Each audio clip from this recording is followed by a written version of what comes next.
ಒಳ ಮೀಸಲಾತಿ ಜಾರಿ ಸರ್ಕಾರದ ತೀರ್ಮಾನ ಏನು? ನೀವೆಲ್ಲ ಕುತೂಹಲದಿಂದ ಕಾಯ್ತಾ ಇರುವಂತಹ ಮಾಹಿತಿ ಅದನ್ನು ಹೊತ್ತೆ ನಾನು ಬಂದಿದ್ದೀನಿ ನೋಡಿ. ಬಹಳಷ್ಟು ದಿನಗಳಿಂದ, ಹಲವು ತಿಂಗಳುಗಳಿಂದ, ವರ್ಷಗಳಿಂದ ಬಹುಶಃ ಪೋಸ್ಟ್ಪೋನ್ ಬಿಟ್ಟು ಬೇರೆ ಏನೂ ಆಗಿಲ್ಲ. ಆದರೆ ಇವತ್ತು ನೋಡಿ, ರಾಜ್ಯ ಸರ್ಕಾರಕ್ಕೂ ಒಂದು ಅನಿವಾರ್ಯತೆ ಇತ್ತು. ಯಾವ ಕಾರಣಕ್ಕಾಗಿ ಅನಿವಾರ್ಯತೆ ಅಂದರೆ 56,000 ಹುದ್ದೆಗಳ ಭರ್ತಿ ಮಾಡಲಿಕ್ಕೆ ಈಗಾಗಲೇ ತೀರ್ಮಾನ ತೆಗೆದುಕೊಂಡಿದ್ದಾರಲ್ಲ, ಅದನ್ನು ಭರ್ತಿ ಮಾಡಬೇಕಿದ್ರೆ ಒಳ ಮೀಸಲಾತಿಯನ್ನು ಜಾರಿ ಮಾಡಿಬಿಟ್ಟು ಭರ್ತಿ ಮಾಡಬೇಕು ಅನ್ನುವಂಥ ಒತ್ತಡ ಇದೆ.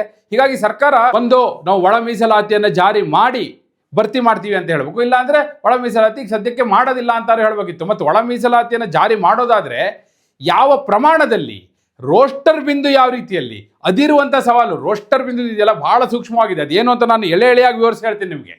ನೋಡಿ, ಇದು ಬಹಳ ಸೂಕ್ಷ್ಮವಾದ ವಿಚಾರ. SC ರೈಟ್, SC ಲೆಫ್ಟ್ ಹಾಗೂ ಬೋವಿ, ಲಂಬಾಣಿ, ಕೊರಮ, ಕೊರಚ ಹಾಗೆ ಅಲೆಮಾರಿ ಸಮುದಾಯಗಳು, ಈ ಸಮುದಾಯಗಳೆಲ್ಲವೂ ಕೂಡ ತಮ್ಮದೇ ಆದ ಬೇಡಿಕೆಗಳನ್ನ ಮುಂದಿಟ್ಟಿವೆ.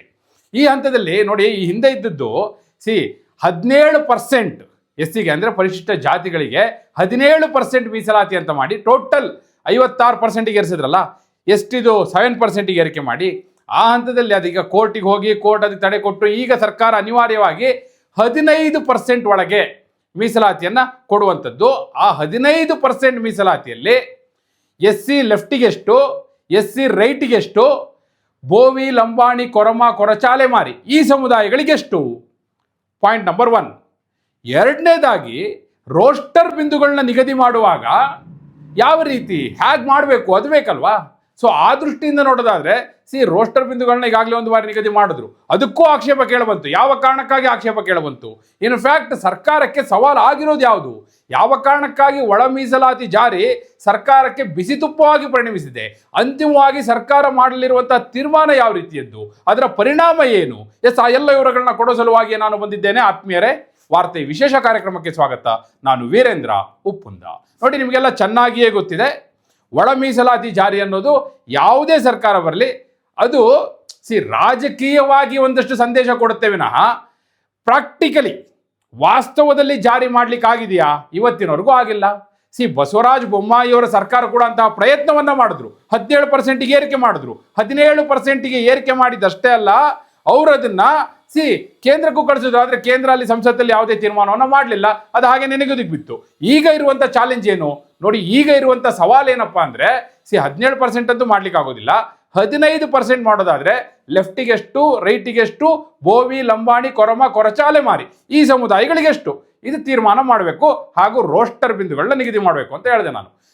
ಏನು ರಾಜ್ಯ ಸರ್ಕಾರಕ್ಕೆ ಇರುವಂಥ ಸವಾಲು ಏನಪ್ಪ ಅಂದರೆ ಒಂದು ವೇಳೆ ಈಗ ಅಲೆಮಾರಿಗಳದ್ದು ಒಂದಿದೆ, ನಾನು ಹೇಳ್ತೀನಿ. ಅಲೆಮಾರಿಗಳಿಗೆ 1% ಮೀಸಲಾತಿಯನ್ನ ಅಲೆಮಾರಿ ಸಮುದಾಯಕ್ಕೆ ಮೀಸಲಿಡಬೇಕು ಅನ್ನೋಂಥದ್ದು ಇದೆ. ಹಿಂದೆ AJ ಸದಾಶಿವ ಆಯೋಗ, ನ್ಯಾಯಮೂರ್ತಿ AJ ಸದಾಶಿವ ಆಯೋಗದ ವರದಿ ಕೊಟ್ಟಾಗ 2011-12ರಲ್ಲಿ ಆಗ ಅಲೆಮಾರಿ ಸಮುದಾಯಕ್ಕೂ ಕೂಡ ಒಳ ಮೀಸಲಾತಿಯನ್ನು ಅವರು ಶಿಫಾರಸು ಮಾಡಿದ್ರು, 1% ಕೊಡಬೇಕು ಅನ್ನುವಂಥದ್ದು. ನ್ಯಾಯಮೂರ್ತಿ ನಾಗಮೋಹನ್ ದಾಸ್ ಆಯೋಗವೂ ಕೂಡ ಅಲೆಮಾರಿಗಳಿಗೆ 1% ಮೀಸಲಾತಿ ಕೊಡೋದಕ್ಕೆ ಯಾವುದೇ ವಿರೋಧ ಇಲ್ಲ. ಆದರೆ ಸರ್ಕಾರ ಆ ತೀರ್ಮಾನವನ್ನು ಮಾಡಲಿಲ್ಲ.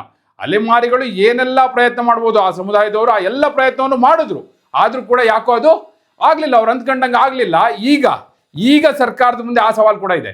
ನೋಡಿ, 15%ಅಲ್ಲಿ ಎಷ್ಟೆಷ್ಟು ಪರ್ಸೆಂಟ್ ಕೊಡ್ತೀರಿ? ಈಗ 5% ಲೆಫ್ಟಿಗೆ, 5% ರೈಟಿಗೆ, ಬೋವಿ, ಲಂಬಾಣಿ, ಕೊರಮ, ಕೊರಚ ಅವರಿಗೆ 4%, ಇನ್ನೊಂದು % ಅಲೆಮಾರಿ ಅಂತ ಮಾಡ್ತೀರಾ? ಅಥವಾ 5.3, 5.3 ಈ ರೀತಿ ಏನಾದ್ರು ಮಾಡ್ತೀರಾ? ಪ್ರಶ್ನೆಗಳಿದೆ. ಅಲೆಮಾರಿಗಳನ್ನು ಕೂಡ ಲಂಬಾಣಿ, ಬೋವಿ, ಕೊರಮ, ಕೊರಚರ ಜೊತೆ ಸೇರಿಸಿ ಹಿಂದೆ ಏನು ಮೀಸಲಾತಿ ಕೊಟ್ಟಿದ್ರಿ ಅದೇ ಪ್ರಕಾರ ಕೊಡ್ತಿರೋ ಅಥವಾ ಅಲೆಮಾರಿ ಸಮುದಾಯಕ್ಕೆ ಪ್ರತ್ಯೇಕವಾಗಿ ಕೊಡ್ತಿರೋ? ಅದು ಕೂಡ ಒಂದು ಪ್ರಶ್ನೆ. ಈ ಹಿನ್ನೆಲೆಯಲ್ಲಿ ರಾಜ್ಯ ಸರ್ಕಾರ ಈಗ ಇಲ್ಲಿಯವರೆಗೂ ಯಾಕೆ ಅಳೆದು ತೂಗಿ ಲೆಕ್ಕ ಹಾಕಿ ಮುಂದಕ್ಕೆ ಹಾಕ್ತಾ ಬಂದು ಬಹಳ ಸೂಕ್ಷ್ಮವಾದ ನಡೆಯನ್ನೇ ಮುಂದಿಡ್ತಾ ಇದ್ದಿದ್ದು ಯಾಕಪ್ಪ ಅಂದರೆ ಇದೇ ಕಾರಣಕ್ಕಾಗಿ. ಯಾಕಂದ್ರೆ ನೋಡಿ, ಲೆಫ್ಟ್ ಸಮುದಾಯದವರು ಏನು ಒತ್ತಾಯ ಮಾಡ್ತಾ ಇದ್ದಾರೆ? SC ಲೆಫ್ಟ್, ಎಡಗೈ ಸಮುದಾಯದವರ ಒತ್ತಾಯ ಏನಪ್ಪಾ ಅಂದ್ರೆ, ನೀವು ಈಗ ಏನು 56,000 ಹುದ್ದೆಗಳನ್ನ ಭರ್ತಿ ಮಾಡ್ಲಿಕ್ಕೆ ಹೊರಟಿದ್ದೀರಿ, ಆ ಭರ್ತಿ ಮಾಡುವ ಸಂದರ್ಭದಲ್ಲಿ ಒಳ ಮೀಸಲಾತಿಯನ್ನು ಜಾರಿ ಮಾಡಿಬಿಟ್ಟೇ ಮಾಡಿ ಅಂತ ಹೇಳಿ. ಆದರೆ ಬಲಗೈ ಸಮುದಾಯದವರು ಅದನ್ನು ಒಪ್ತಾ ಇಲ್ಲ. ಯಾವ ಕಾರಣಕ್ಕಾಗಿ? ಅವ್ರು ಹೇಳೋದು ನ್ಯಾಯಮೂರ್ತಿ ನಾಗಮೋಹನ್ ದಾಸ್ ಆಯೋಗದ ವರದಿಯೇ ಅವೈಜ್ಞಾನಿಕ, ಅದು ಅಪೂರ್ಣ ವರದಿ. ಬೆಂಗಳೂರಲ್ಲಿ 48% ಅಷ್ಟೇ ಅವರು ಸಮೀಕ್ಷೆ ಮಾಡಿರುವಂಥದ್ದು. ರಾಜ್ಯದ ಉಳಿದ ಎಲ್ಲ ಜಿಲ್ಲೆಗಳಲ್ಲಿ ಎಷ್ಟು % ಮಾಡಿದ್ದಾರೆ ಅಂದರೆ 52% ಮಾಡಿದ್ದಾರೆ.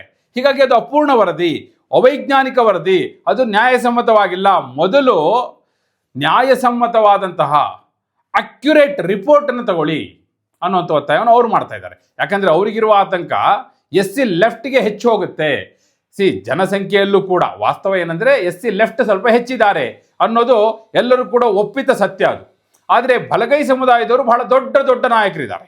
ಮಲ್ಲಿಕಾರ್ಜುನ ಖರ್ಗೆ ಅವರು, ಡಾಕ್ಟರ್ G ಪರಮೇಶ್ವರ್ ಅವರು, HC ಮಹದೇವಪ್ಪನವರು, ಪ್ರಿಯಾಂಕ್ ಖರ್ಗೆ, ಹೀಗೆ ಬಹಳ ಜನ ಇದ್ದಾರೆ ಬಿಡಿ.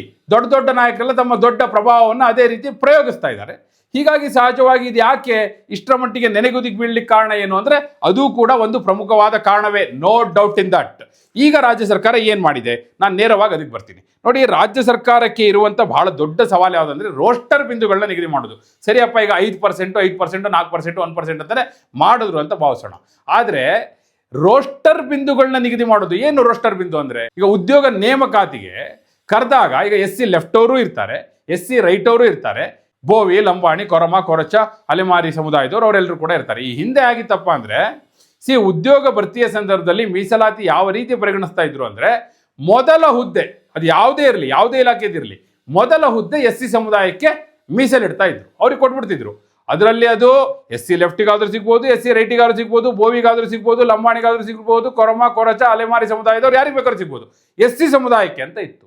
ಈಗ ರಾಜ್ಯ ಸರ್ಕಾರ ಏನು ಮಾಡ್ತು, ಒಂದು ಹೊಸ ಆದೇಶವನ್ನು ಹೊರಡಿಸ್ತು. ಅದರಲ್ಲಿ ಏನು ಮಾಡ್ತು ನೋಡಿ, ಇದನ್ನ ಪ್ರವರ್ಗ A, B, C ಈ ರೀತಿ 3 ಪ್ರವರ್ಗವಾಗಿ ಮಾಡಿದ್ರು. ಪ್ರವರ್ಗ A ಅಂದರೆ SC ಲೆಫ್ಟ್, ಪ್ರವರ್ಗ B ಅಂದರೆ SC ರೈಟ್, ಹಾಗೂ ಪ್ರವರ್ಗ C ಅಂದರೆ ಬೋವಿ, ಲಂಬಾಣಿ, ಕೊರಮ, ಕೊರಚ, ಅಲೆಮಾರಿ ಸಮುದಾಯಗಳು.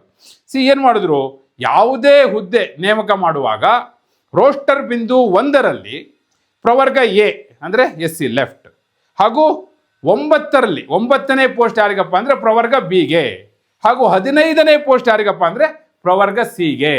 ಈ ರೀತಿ ಮಾಡಿದ್ರು. ಇದಕ್ಕೆ ಬಲಗೈ ಸಮುದಾಯದವರು ಹಾಗೂ ಬೋವಿ, ಲಂಬಾಣಿ, ಕೊರಮ, ಕೊರಚ, ಅಲೆಮಾರಿ ಸಮುದಾಯಗಳು ವಿರೋಧ ವ್ಯಕ್ತಪಡಿಸಿದ್ರು. ಯಾಕಪ್ಪ ಅಂದರೆ ಮೊದಲ ಹುದ್ದೆ ನೀವು SC ಲೆಫ್ಟಿಗೆ ಕೊಟ್ಟ ಮೇಲೆ ನಮಗೆ ಸಿಗುತ್ತೆ ಅಂತ ಏನು ಗ್ಯಾರಂಟಿ?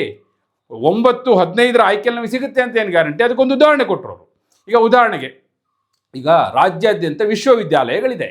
ಆ ವಿಶ್ವವಿದ್ಯಾಲಯಗಳ ಪೈಕಿ ಯಾವುದೋ ಒಂದು ವಿಶ್ವವಿದ್ಯಾಲಯದಲ್ಲಿ ಒಂದು ಪ್ರೊಫೆಸರ್ ಹುದ್ದೆಗೆ ಒಂದು ಹುದ್ದೆ ಮಾತ್ರ ಕ್ರಿಯೇಟ್ ಆಗುತ್ತಲ್ಲ. ಈಗ ಒಬ್ಬ ಹಿಸ್ಟ್ರಿ ಪ್ರೊಫೆಸರ್ ಅಂದರೆ ಒಂದೇ ಹುದ್ದೆ ಅದು. ಆ ಹುದ್ದೆ ಒಂದೇ ಹುದ್ದೆ ಇರುವಾಗ ಅದು SC ಲೆಫ್ಟಿಗೆ ಸಿಗ್ಬಿಡುತ್ತೆ, ರೈಟಿಗೆ ಮತ್ತು ಉಳಿದವರಿಗೆ ಅಲ್ಲಿ ಅವಕಾಶವೇ ಇಲ್ಲ. ಹೀಗಿರುವಾಗ ನಮಗೆ ಅನ್ಯಾಯ ಆಗುತ್ತೆ. ಇದು ಕೇವಲ ಒಂದು ಯೂನಿವರ್ಸಿಟಿ ಅಲ್ಲ, ಯಾವ ಯೂನಿವರ್ಸಿಟಿ ತಗೊಂಡ್ರು ರಾಜ್ಯಾದ್ಯಂತ ಇದೇ ಪರಿಸ್ಥಿತಿ ಆಗುತ್ತೆ. ನಮಗೆ ಅಲ್ಲಿ ಅವಕಾಶವೇ ಇರೋದಿಲ್ಲ. ಹೀಗಾಗಿ ಇದು ಸರಿಯಲ್ಲ ಅಂತ ವಿರೋಧ ಮಾಡಿದ್ರು. ಈಗ ರಾಜ್ಯ ಸರ್ಕಾರ ಅದಕ್ಕೂ ಒಂದು ಫಾರ್ಮುಲನ ಈಗ ಡಿರೈವ್ ಮಾಡಬೇಕಾಗಿದೆ. ಯಾವ ರೀತಿ, ಏನಾದರೂ ರಾಜ್ಯ ಮಟ್ಟದಲ್ಲಿ ನೇಮಕಾತಿಗೆ ಒಂದು ಸಮಿತಿಯನ್ನಾದರೂ ಮಾಡ್ತೀರಾ ಅಥವಾ ಯಾವ ರೂಪದಲ್ಲಿ ಮಾಡ್ತೀವಿ, ಅದನ್ನು ಕೂಡ ರಾಜ್ಯ ಸರ್ಕಾರ ಹೇಳಬೇಕಾಗಿದೆ. ಹೀಗಾಗಿ ರಾಜ್ಯ ಸರ್ಕಾರದ ಮುಂದೆ ಬಹಳ ದೊಡ್ಡ ಸವಾಲು ಅಂತ ಇರೋದು ಅದೇ. ಯಾಕಂದ್ರೆ ನೋಡಿ, ನೀವು ನೋಡ್ತಾ ಬನ್ನಿ, ರಾಜಕೀಯ ಇತಿಹಾಸವನ್ನು ನೋಡ್ತಾ ಬಂದ್ರೆ ಇಲ್ಲಿಯವರೆಗೂ ಹಾವನೂರು ಆಯೋಗದ ವರದಿಯನ್ನ ದೇವರಾಜ ಅರಸೋರು ಇಲ್ಲಿ ಜಾರಿ ಮಾಡಿದ್ಬಿಟ್ರೆ, ದೇವರಾಜ ಅರಸರ ಇಚ್ಛಾಶಕ್ತಿ ಅದು, ಆ ಇಚ್ಛಾಶಕ್ತಿಯಿಂದಾಗಿ ಜಾರಿ ಮಾಡಿದ್ಬಿಟ್ರೆ ಅದಾದ ನಂತರ ಯಾವ ಆಯೋಗದ ವರದಿ ಇವತ್ತಿಗೆ ಇಂಪ್ಲಿಮೆಂಟ್ ಆಗಿದೆ ಹೇಳಿ? 10 ವರದಿಗಳು ಬಂದೋಗಿದೆ, 1, 2. ಅದು ಕಾಂತರಾಜ್ ಆಯೋಗದಿರ್ಬೋದು, ಚಿನ್ನಪ್ಪ ರೆಡ್ಡಿ ಆಯೋಗ ಇರ್ಬೋದು, ಜಯಪ್ರಕಾಶ್ ಹೆಗ್ಡೆ ಅವ್ರದ್ದಿರ್ಬೋದು, 10 ಇದೆ. ಆದರೆ ಯಾವುದು ಜಾರಿ ಆಗಲೇ ಇಲ್ಲ. ಈಗ ಇದರ ಕಥೆಯೂ ಅದೇ ಆಗುತ್ತಾ? ನ್ಯಾಯಮೂರ್ತಿ AJ ಸದಾಶಿವ ಆಯೋಗದ ವರದಿ ಅದು ಕೂಡ ಧೂಳು ಹಿಡಿತು. ಈಗ ನ್ಯಾಯಮೂರ್ತಿ ನಾಗಮೋಹನ್ ದಾಸ್ ಆಯೋಗದ ವರದಿ, ಇದನ್ನ ಏನು ಮಾಡ್ತಾರೆ? ಸಿದ್ದರಾಮಯ್ಯನವರು ಆ ಇಚ್ಛಾಶಕ್ತಿಯನ್ನ ಪ್ರದರ್ಶನ ಮಾಡ್ತಾರಾ? ಏನಾಗಬಹುದು?